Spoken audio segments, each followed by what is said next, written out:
cold, and it changed everything I thought I still understood about my place in my son's life. I stood there in the hallway for a long time, holding that note in both hands, while the house around me felt strangely silent. Not peaceful. Empty. The kind of silence that presses against your chest until even breathing feels loud.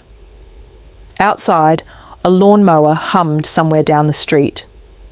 A dog barked twice. Life continued normally for everyone else, while mine seemed to split quietly down the middle. I unfolded the letter again. Daniel thought it would be less stressful this way. We didn't want unnecessary tension on our wedding day. Please respect our decision and give us space as newlyweds. Vanessa and Daniel. That was it. No love, no apology, no, we'll celebrate together soon. Just stress, tension, space. I read the words so many times they stopped looking real. My son's signature sat at the bottom beside hers, smaller somehow, squeezed into the corner like an afterthought. I kept staring at it, trying to decide whether he had actually written it willingly or simply signed where she told him to sign. In the end, I realized it didn't matter. A signature is still a choice. I lowered myself slowly onto the hallway bench Walter built 30 years ago. The wood creaked softly beneath me. That bench used to be chaos central when Daniel was young. Backpacks thrown across it, baseball gloves tossed underneath, wet sneakers lined near the door while I yelled about mud on the carpet.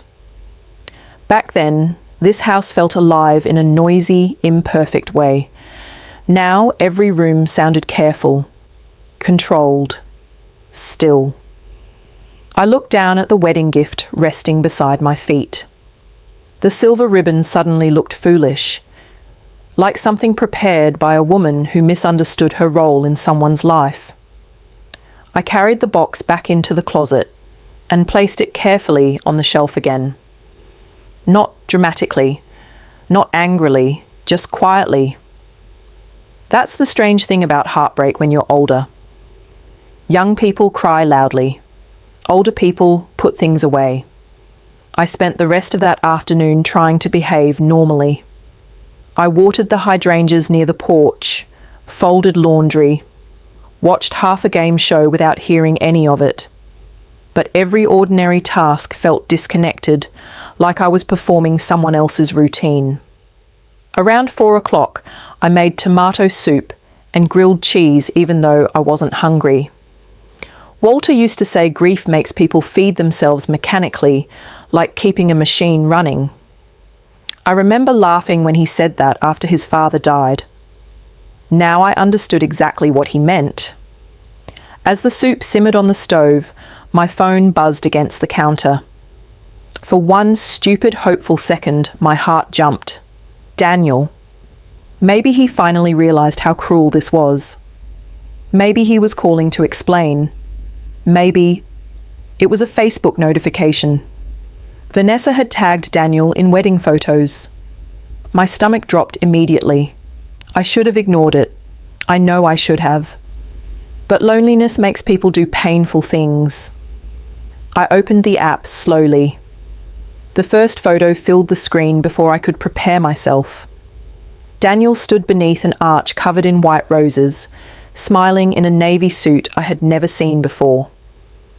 Vanessa wore a satin dress with long lace sleeves and delicate pearl earrings. She looked radiant, not nervous, not rushed, not like someone having a tiny, spontaneous ceremony. This had been planned carefully, professionally, beautifully. The next photo hurt even worse.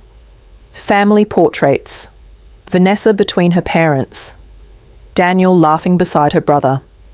Champagne glasses raised at sunset.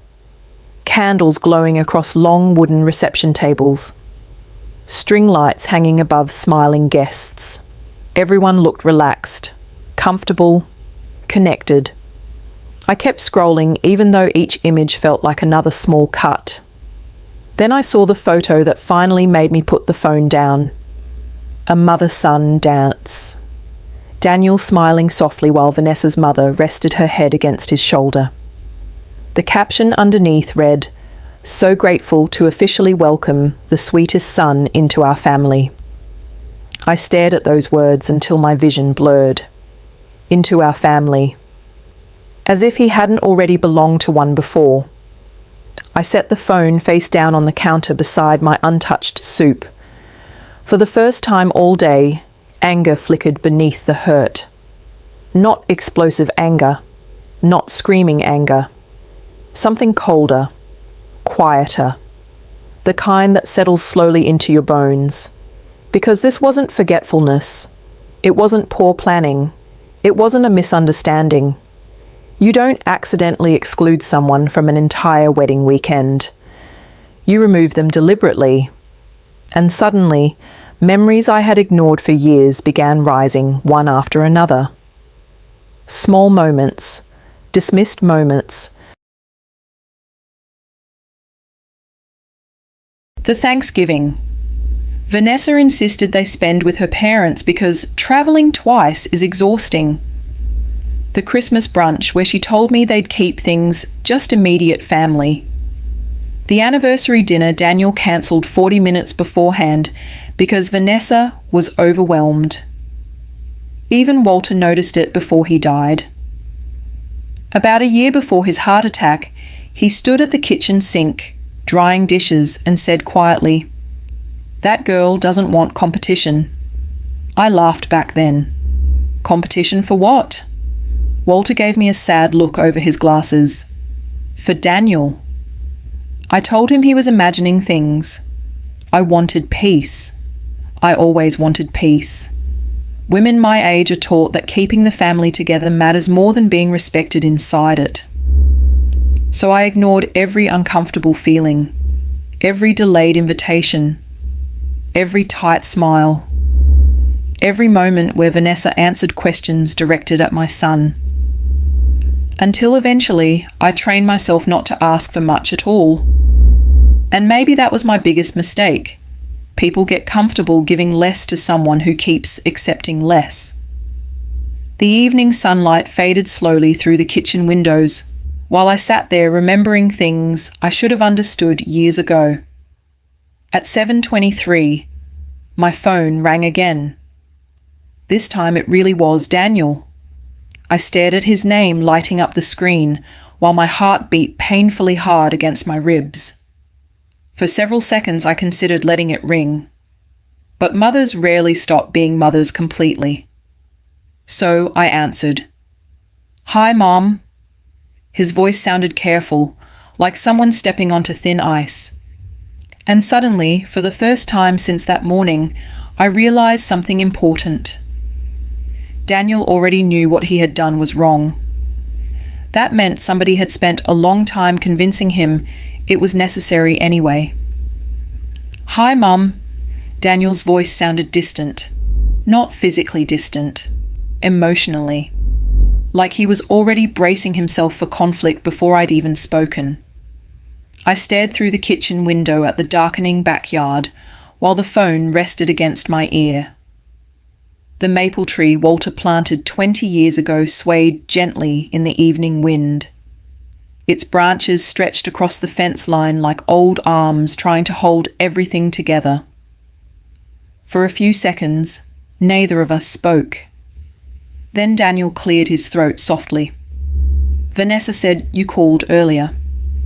Such a careful sentence. Not, "I'm sorry," not, "You should have been there." Just information. Like we were discussing a scheduling issue instead of the fact that I had missed my only child's wedding. "Yes," I said quietly. I called to ask when the wedding was. Another silence. I could hear muted voices somewhere behind him. Laughter. Clinking dishes. They were probably still celebrating. "You know it wasn't personal, right?" he finally said.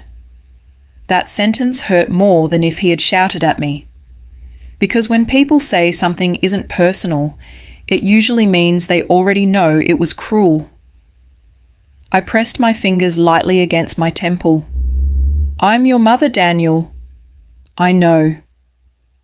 Then help me understand. His exhale crackled softly through the speaker. It just got complicated. Complicated. That word again.